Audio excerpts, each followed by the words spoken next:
Johnny Dollar. Paul Peters, Johnny at Western Indemnity Company. Oh, hiya, Paul. How's the weather out there in the City of the Angels? Johnny. Yeah? Can you come out here right away? What's up? Well, put it this way. How would you like to give some much-needed help in the race for outer space? Oh, well, if you mean take a ride in one of those experimental space capsules... No, I mean... Thanks, Paul, but I'll stay in the cheering section for a while. No, I mean put a stop to the trouble that's threatening to... But, Johnny, we have no proof. No proof at all. No proof of what? That these deaths were anything but accidental. That they weren't incidental to something much bigger. Paul... But if you can find out who's in back of them, who's in back of all this... Hey, look, will you start making sense? What? The race for outer space, remember? Yes, Johnny, and you know it's important. Yeah, and I take it some company, some client of yours has a hand in it. Yes. But they're having trouble. Yes. What? Because although there's no proof, I think... I'm convinced, Johnny. Yeah? Well, come on, Paul. All right. Sabotage. Oh? Yes, Johnny. Sabotage.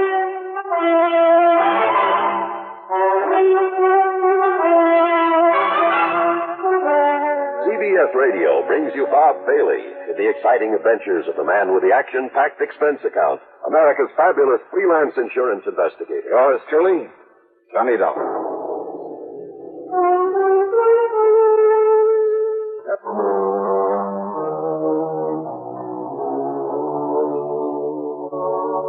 Expense account submitted by Special Investigator Johnny Dollar to the Western Indemnity Company, Los Angeles office. Following is an account of expenses incurred during my investigation of the Flask of Death matter.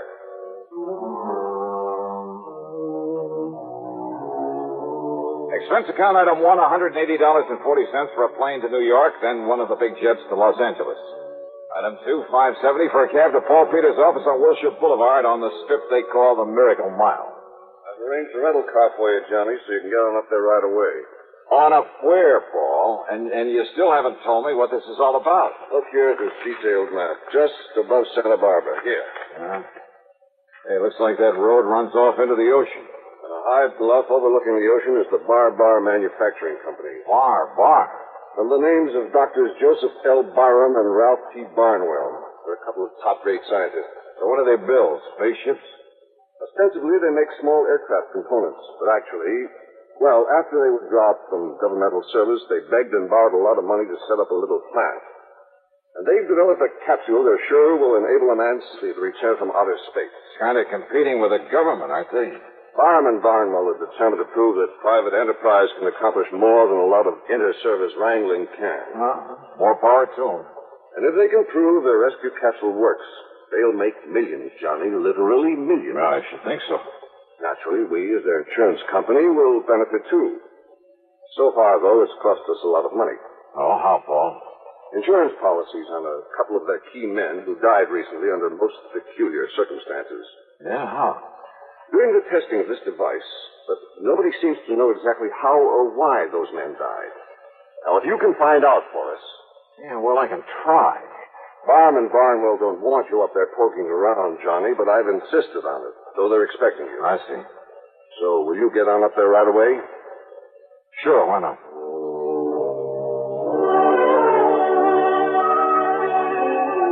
Thanks to a good freeway system, I arrived at the Bar plant shortly after 2 p.m. One of the guards led me onto a long steel platform that stuck far out over a wide cove at the edge of the ocean. At the end of it, surrounded by a lot of complicated machinery, attended by half a dozen men, was Dr. Ralph Barnwell at the controls of a gigantic hoist. A long, heavy steel cable on it was pulling something out of the deep waters of the cove. Much to my surprise, Dr. Barnwell didn't seem to resent my presence at all. Yes, Dollar. Here comes the space capsule. This time the test has to be successful. Say, tell me, Dr. Barnwell. Twice before it was plunged, fired into this deep hole at the edge of the ocean under conditions simulating a return from outer space. Everything within the capsule functioned perfectly. The tests were a complete success, except for one thing. Yeah, what's that? For no apparent reason, for no reason at all.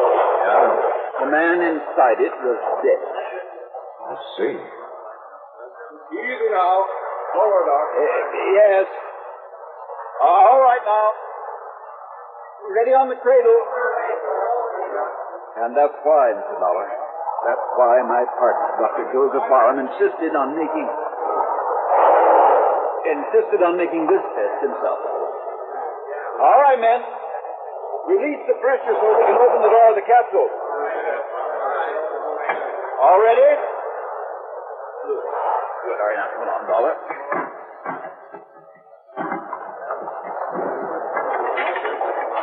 Open it up yourself, Doctor? Yes, I'll open it. Stand aside until the begin. All right, now, Dr. Barham, did you...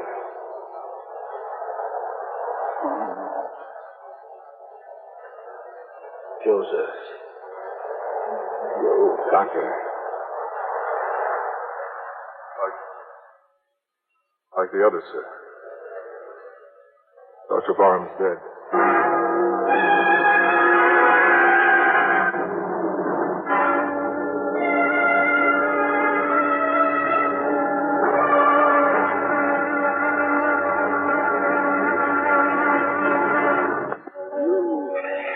You saw it yourself, Dollar. There was nothing inside that capsule that could possibly have killed Joseph Barham. Yeah, well, now, maybe the autopsy will, Doctor? Yes, of course.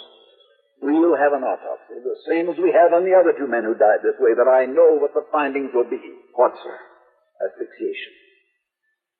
But I tell you, it's impossible. If the atmosphere inside it became insufficient or faulty for any reason at all, it would have shown up on the tape recordings that we so carefully checked over. And these young scientists we employed don't miss anything, Dollar. Well, what about a poisonous gas of some kind in there? Poisonous gas? Well, 3 of these in a row, Doctor. It looks kind of deliberate, doesn't it? The presence of any known poisonous gas would have been recorded, too.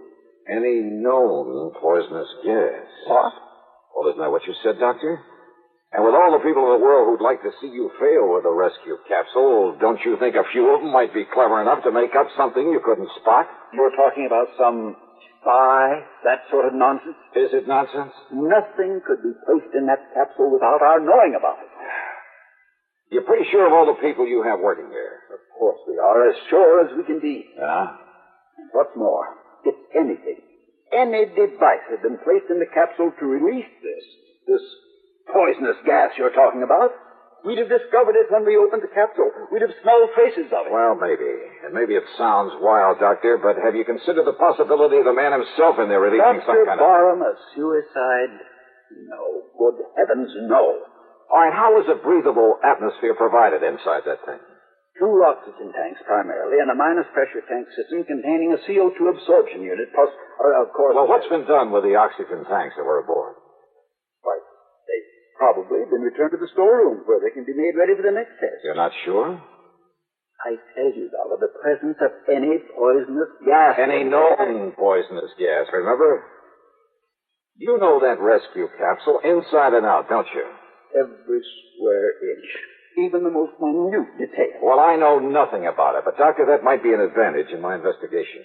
What? Because I have no preconceptions about why or how some device couldn't be put aboard. I'm afraid I don't follow. So maybe I'm just the one to find out how it was. But that doesn't... Also, I have a strange little hunch I'd like to follow up. Do you believe in hunches, Doctor? Hardly.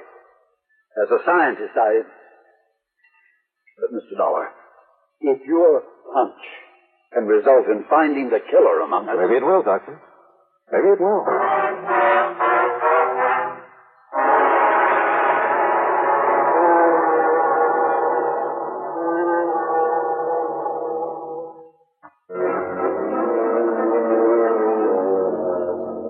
My hunch was a long shot, and I knew it. But my hunches usually pay off. Dr. Barnwell promised no interferences and gave me a pass that would get me by his security guards to any department or laboratory in the place. I talked with some of his bright young scientists and engineers and other technicians, not because I expected to get anything from them, and I didn't, but to hide my real purpose. Then I wandered into the storeroom where the oxygen cylinders were kept. I talked to a rather dull-witted character named Pete Prosser. Just about to empty out these here little lucky bottles and go home. Say, didn't I see you up there on the dock with Dr. Barnwell this afternoon, Mr. Dollar? Yeah, that's right, Pete. And, Aren't you the one who opened some of the valves on the outside of that capsule just before Dr. Barnwell opened the door of it? Well, release valves, they call them, Mr. Dollar. Yeah. I open them up real slow so as to let the inside pressure get what you call equalized with the outside air. Or to release whatever was inside that killed it. Oh, what you say, Mr. Dollar? Pete, where do the oxygen bottles come from that are used to provide an atmosphere in that capsule? Right here in my storeroom, Mr. Dollar. Oh, you fill them up yourself? From a master cylinder of the stuff, something like that, huh? Oh, no, sir. I only issue them out when I get the orders, Mr. Dollar. I guess they don't think I got brains enough for anything much else. But I really have, Mr. Dollar. I got a lot of... But who does fill them up for use?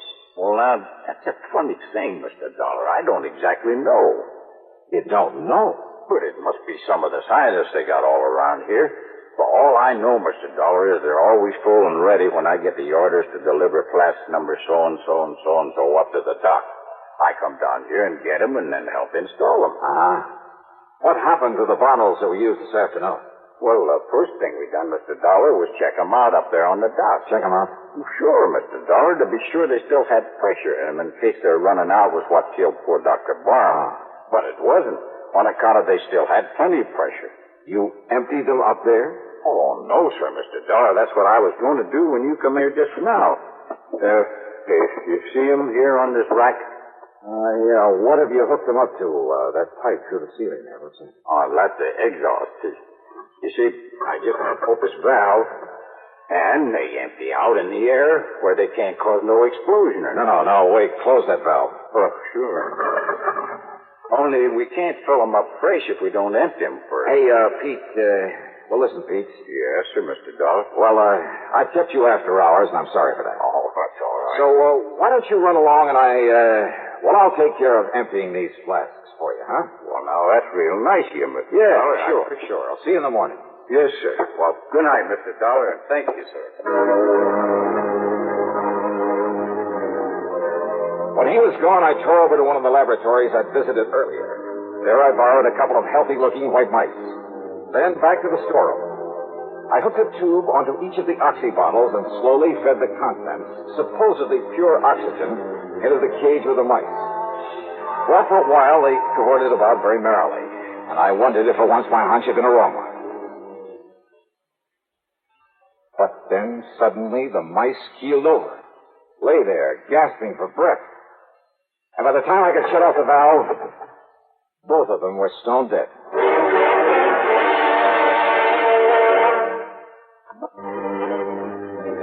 Now I knew how Dr. Barham and the others had been killed inside the space rescue capsule. But by whom? And more important at the moment, why? And then I remember the old Latin phrase, cui bono, who benefits?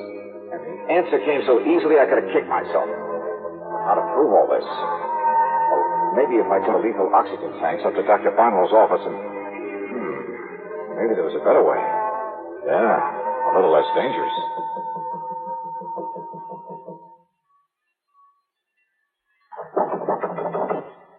Yes, come in. Oh, get in, Mr. Dollar. Hi, Doctor. Well, as long as you're still around, why don't we have dinner together and... What's that you have there? Oh, it's just one of the oxygen bottles that was taken off the rescue capsule this afternoon. Yeah, I'll put it here by the door. May I ask why?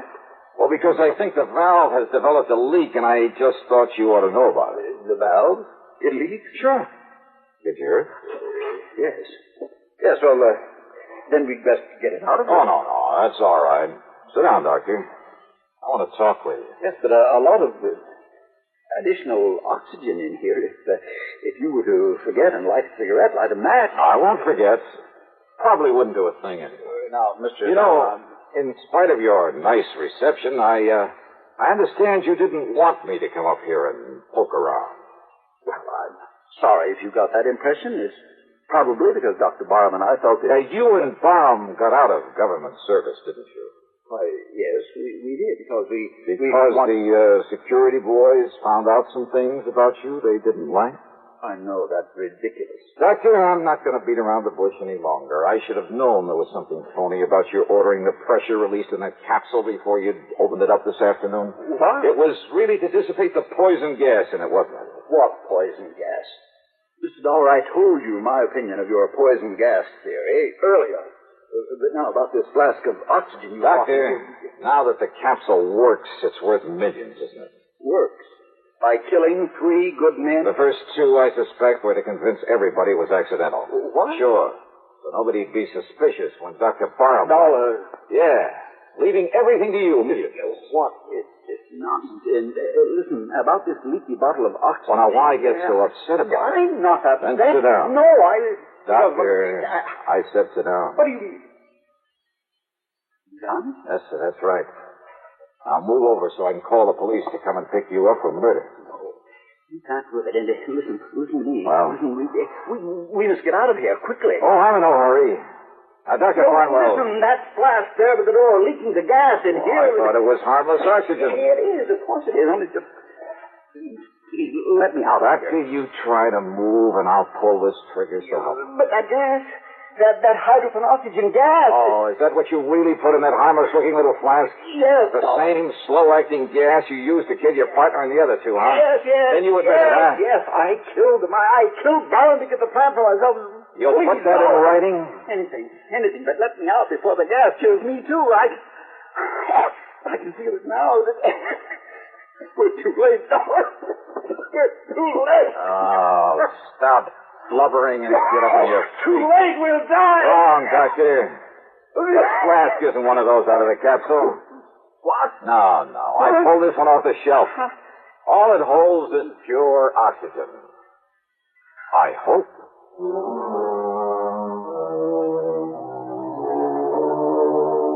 I don't know, of course, but I suspect the government will take over. Maybe they'll have something in that space rescue capsule. But as for money, royalties, well, I'm sure that Barnwell won't be able to spend much of it in prison. Expense account total, including a couple of days and nights in Santa Barbara and a trip back to Hartford, $431 even. Yours truly, Sonny Dollar.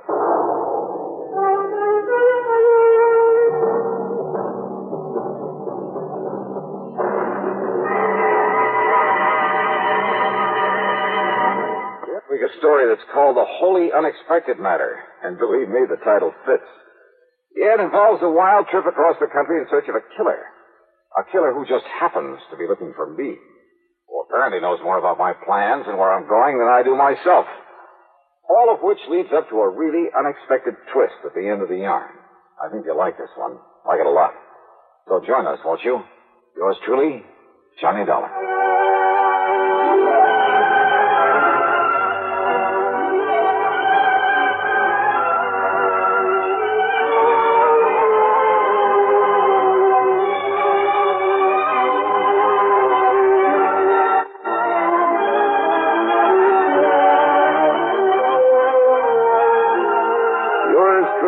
Johnny Dollar, starring Bob Bailey, originates in Hollywood and is written, produced, and directed by Jack Johnstone. Heard in our cast were Paul Dubov, Parley Bear, G. Stanley Jones, Horace Lewis, Tom Hanley, and Bill James. Be sure to join us next week, same time and station, for another exciting story of yours truly, Johnny Dollar.